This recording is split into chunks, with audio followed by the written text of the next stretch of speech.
السلام علیکم ناظرین، حضرت نظام الدین اولیاء رحمۃ اللہ تعالیٰ علیہ کی زندگی کے کچھ اہم واقعات۔ میرے عزیز دوستوں، یہ حضرت نظام الدین اولیاء پہ دوسرا ویڈیو ہے۔ اگر آپ نے پہلا ویڈیو نہیں دیکھا ہے تو اس کا لنک میں نے ڈسکرپشن میں دے رکھا ہے، آپ وہاں سے جا کے اسے دیکھ سکتے ہیں۔ ایک دن آپ کے پیر و مرشد نے آپ کو بلایا اور ارشاد فرمایا کہ نظام الدین، تمہیں یاد ہے میں نے تم سے کہا تھا؟ تو آپ نے فرمایا جی حضور، یاد ہے۔ پھر بابا فرید الدین گنجشکر رحمۃ اللہ تعالیٰ علیہ نے فرمایا کاغذ لاؤ تاکہ خلافت تحریر کر دی جائے۔ اس کے بعد کاغذ لایا گیا اور اس پر خلافت نامہ تحریر کر کے حضرت خواجہ نظام الدین اولیاء رحمۃ اللہ تعالیٰ علیہ کے حوالے کر دیا گیا، اور اس کے ساتھ یہ بھی ارشاد فرمایا کہ نظام الدین، اللہ رب العزت تمہیں نیک بنائے، تم ایک ایسے درخت کے جیسے بنو گے کہ جس کے سائے میں اللہ رب العزت کی مخلوق راحت اور فضیلت حاصل کرے گی۔ پھر فرمایا کہ نظام الدین، ایک بات ہمیشہ یاد رکھنا کہ اگر کسی سے قرض لو تو اس کی جلد ادائیگی کی کوشش کرنا اور اپنے دشمنوں کو ہر حال میں خوش رکھنے کی کوشش کرنا۔ یہ جو خلافت نامہ لکھا گیا ہے، اسے ہینسی میں مولانا جمال الدین کو اور دلی میں قاضی ممتاز الدین کو دکھا دینا۔ حضرت خواجہ نظام الدین اولیاء رحمۃ اللہ تعالیٰ علیہ نے جوانی کے دنوں میں 30 سال تک سخت مجاہدے کیے ہیں، اور اپنی آخری عمر کے حصے میں بھی اس سے بھی زیادہ سخت مجاہدے کیے ہیں۔ یعنی آپ 80 سال کی عمر مبارک میں بھی 5 وقت کی نماز کے لیے جماعت خانے کے بالا خانے سے نیچے تشریف لاتے تھے، اور یہ بالا خانہ بہت اونچائی پر پڑتا تھا۔ بڑھاپے اور ضعف کے حالت میں بھی آپ جب افطار کرتے تو ہلکی اور معمولی سی چیزوں سے آپ افطار فرماتے۔ شب داری کی وجہ سے آپ کی آنکھوں میں سرخی چھائے رہتے تھے۔ رات اور دن میں فرض عبادت کے علاوہ 400 سے 500 نفل نمازیں آپ پڑھا کرتے تھے، اور زیادہ وقت تسبیح پڑھنے میں گزارا کیا کرتے تھے۔ اللہ رب العزت کے جو نیک بندے ہوتے ہیں، اللہ تبارک و تعالی انہیں ایسے مرتبے عطا کرتا ہے۔ حضرت نظام الدین اولیاء رحمۃ اللہ تعالی علیہ نے اپنی زندگی اللہ اور اس کے رسول کی محبت میں گزاری، اور اللہ رب العزت نے آپ کو اتنا بلند مقام عطا کیا۔ ایک دن آپ نے اپنی آنکھوں میں آنسو بھر کر ارشاد فرمایا کہ میں دنیا سے نفرت کرتا ہوں، اور مجھے جو کچھ ملا ہے اپنے پیر کی برکت سے ملا ہے۔ آگے آپ نے ارشاد فرمایا اس کی وجہ یہ ہے کہ ایک دن جب میں اپنے پیر و مرشد کی بارگاہ میں رخصت ہونے لگا تو انہوں نے مجھے سفر میں خرچ کرنے کے لیے ایک سکہ دیا۔ ابھی تھوڑی دیر ہی گزری تھی کہ ان کا یہ حکم ہوا کہ آج نہ جاؤ، کل چلے جانا، تو میں اپنے پیر کے حکم سے رک گیا۔ پھر جب افطاری کا وقت آیا تو گھر میں روزہ افطار کرنے کے لیے کوئی چیز بھی موجود نہیں تھی۔ میں نے عرض کی حضور، آپ نے مجھے ایک سکہ جو دیا ہے، اگر آپ اجازت دیں تو میں اس سکے سے افطاری کا کوئی انتظام کر لوں۔ پیر و مرشد میری اس بات سے بہت خوش ہوئے اور میرے حق میں دعا کی، اور پھر ارشاد فرمایا کہ نظام الدین، میں نے اللہ رب العزت سے تمہارے لیے تھوڑی سی دنیا کی طلب کی ہے۔ حضرت نظام الدین اولیاء رحمۃ اللہ تعالیٰ علیہ فرماتے ہیں کہ مرشد کی یہ بات سن کر میں لرز گیا۔ میرے دل میں یہ خیال آیا کہ بے شمار بزرگ اس دنیا کے فتنے میں مبتلا ہو گئے ہیں۔ یہ خیال ابھی میرے دل میں آیا ہی تھا کہ پیر و مرشد بابا فرید الدین گنجشکر رحمۃ اللہ تعالیٰ علیہ نے مجھ سے فرمایا کہ تم تسلی رکھو، تم کسی فتنے میں نہیں مبتلا ہونے والے۔ مرشد پاک کی یہ بات سن کر میں بہت ہی خوش ہوا۔ پھر فرمایا کہ ایک شب میں نے رات کے آخری پہر میں دیکھا کہ مکان کے صحن میں ایک عورت جھاڑو لگا رہی ہے۔ میں آگے بڑھ کر اس سے پوچھا کہ تم کون ہو؟ اس نے جواب دیا کہ میں دنیا ہوں اور مخدوم کے گھر میں جھاڑو دے رہی ہوں۔ میں نے اسے ڈانٹتے ہوئے کہا کہ اے فتنے میں ڈالنے والی، میرے گھر میں تیرا کیا کام ہے؟ جا میرے گھر سے چلی جا۔ اس سے میں نے کئی بار جانے کو کہا، لیکن وہ جانے کا نام نہیں لیتی تھی۔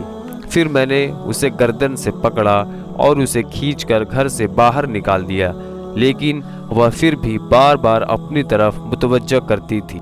اللہ رب العزت نے پھر وہ وقت بھی عطا کیا کہ آپ خود تو ہمیشہ روزہ رکھنے والے تھے، لیکن دونوں وقت شاہی دسترخوان آپ کے یہاں لگتا اور اس دسترخوان پر امیر اور غریب، شہری پردیسی، گناہ گار اور نیک سب ایک ساتھ بیٹھ کر کھانا کھاتے اور لے جانے کی بھی اجازت تھی۔ بہت لوگ کھاتے اور کھانا باندھ کر بھی لے جایا کرتے تھے، اور ہر طرح کے کھانے غریب اور امیر کے لیے دسترخوان پر موجود ہوتی تھیں۔ پھر ایک وقت ایسا بھی آتا ہے جو کہ آپ کا آخری وقت تھا۔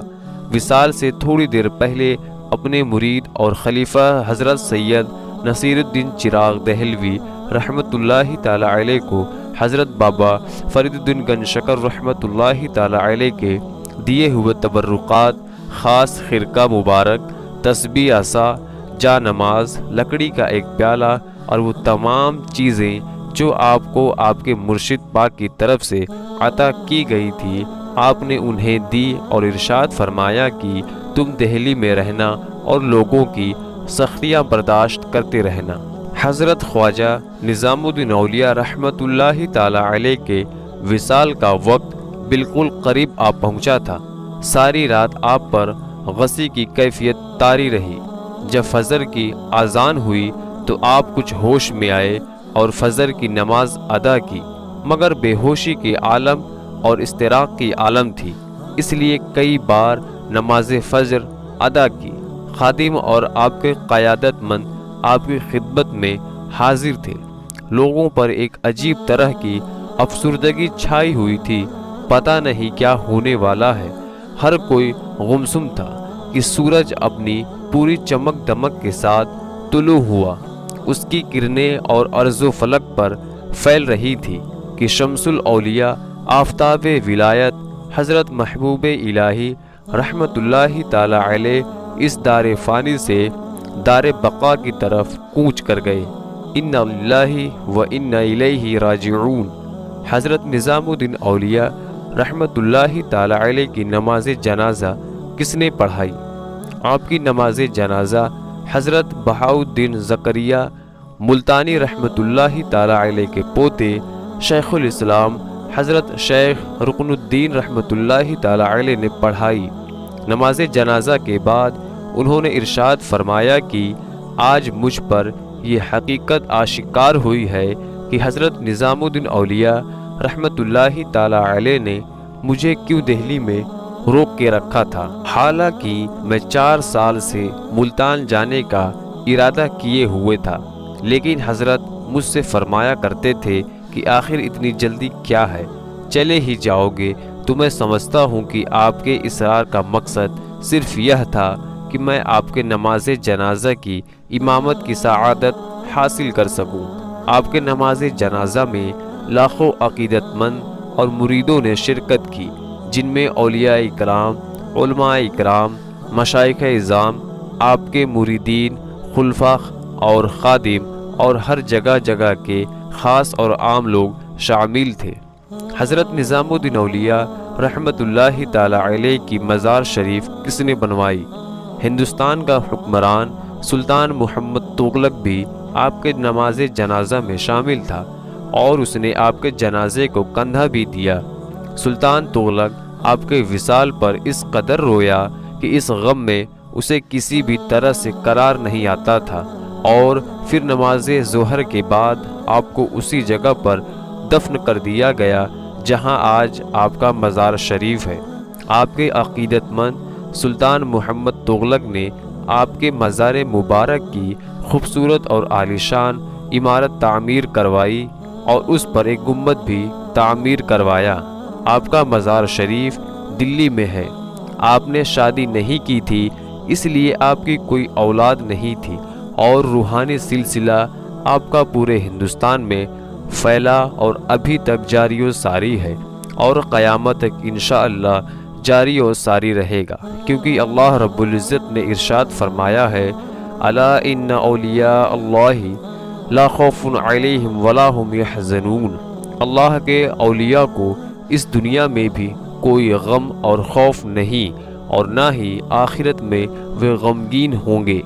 دوستو، یہ تھی حضرت خواجہ نظام الدین اولیاء رحمۃ اللہ تعالی علیہ کی حالات زندگی کے بارے میں کچھ واقعات جو کم الفاظ میں نے آپ کے سامنے رکھی۔ حالانکہ میں اس قابل نہیں کہ میں ان کے مرتبے کو بیان کر سکوں، پھر بھی مجھے جتنی جانکاری ملی اس حساب سے میں نے جو کچھ بھی لکھا۔ اگر اس میں کوئی غلطی ہوئی ہو تو اللہ رب العزت معاف کرے، اور دعا ہے کہ اللہ رب العزت ہمیں بھی اپنے اولیاء کے نقش قدم پر چلنے کی توفیق عطا فرمائے، آمین۔